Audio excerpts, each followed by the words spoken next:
Huwag mo akong husgahan sa kaunti mong kaalaman kasi kilala mo lang ako sa pangalan, hindi sa galawan. Pinanganak akong mahirap, hindi ako pinalad makapagtapos ng pag-aaral kaya binawi ko na lang sa sipag at diskarte sa buhay. Oo, wala akong pinag-aralan pero kaya kong kumita sa lansangan na hindi mo makukuha sa taas ng iyong pinag-aralan.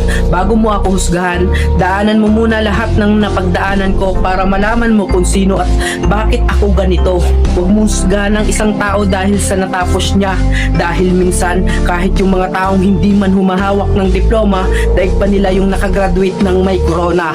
Bawat tao may kanya-kanyang kwento sa buhay, kaya bago mo sila husgahan, alamin mo muna ang kanilang pagkatao at tingnan mo muna ang sarili mo.